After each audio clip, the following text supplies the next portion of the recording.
What's up, guys? Welcome back. So today I was thinking about a few interesting ideas, actually, a few interesting video ideas. And this is the one that kind of caught my attention the most, so I'm going to upload this one today. But I wanted to really talk about how you guys can work on improving your punishment and be able to consistently use it in matches, right? So I'm going to break this down into 3 separate steps. So step 1 is pretty obvious. First, you need to figure out which character you're going to lab against and figure out which moves are punishable. Also, you want to figure out exactly how punishable those moves are. So are they negative 13 versus negative 15? That's the difference between a beefy punish or a full launcher. Whatever the case may be. So step 1 is to figure out what is punishable and how exactly punishable it is. Right? So that's the easy step, and I think that's the step that most people actually do. But then people never go further than that. So that's how you know what's punishable. But you can know as much as you want. If you can't actually implement it in a match, you might as well not even know it. There's no point in knowing it if you can't even do it, right? So you can know it all day, but to actually implement it, you need to go and move on to step 2, which is drilling. So let's say I want to drill punishing kings or anyone's kind of hop kick or hop knee, right? They're all, or not all of them, but most of them are negative 13, right? So I'm going to use Huang's 11 frame punish because I still think that's one of his best punishes. It's better than his new 13 frame punish in my opinion, but anyway, I'm just going to use that one. So you can sit here and drill this all day, right? But you're not actually gaining anything from this. And the reason why is because you know what's coming. So you know exactly what's coming because you've only set one situation up.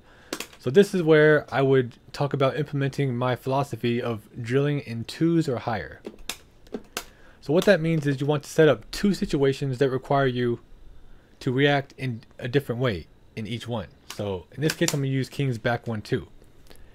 Those are both highs, right? So one of the situations requires me to block mid and punish, and the other situation requires me to duck the high and then punish. So this is my philosophy of drilling in 2's or higher. So you can drill in 3 scenarios, 4 scenarios, or even 5 scenarios. Up to 5 is what practice mode gives you. So as many as you like, right? But we'll start with 2. So that requires me to block mid and punish, right? That requires me to duck and launch punish it.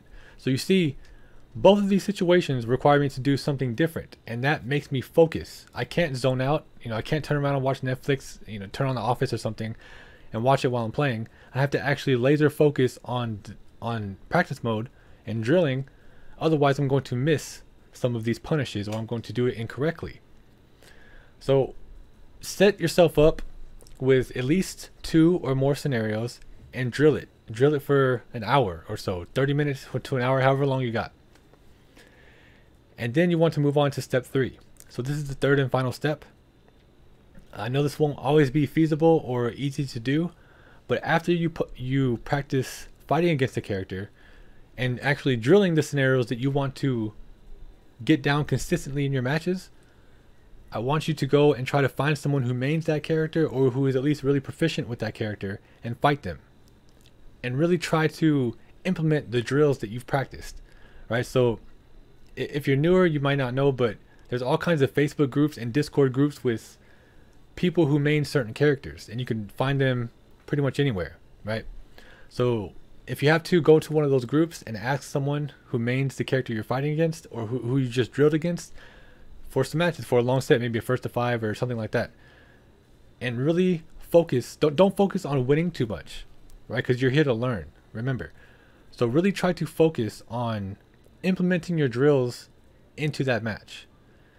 Once you've done that, once you've learned what's punishable and you've drilled against it, and then you've actually practiced it in real matches, then that's how it really gets stuck in your head and becomes muscle memory, and you will vastly improve your punishment game. So these are kind of the 3 steps I just kind of want to talk about quickly.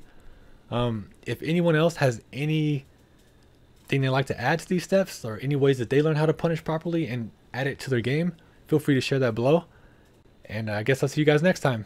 Peace.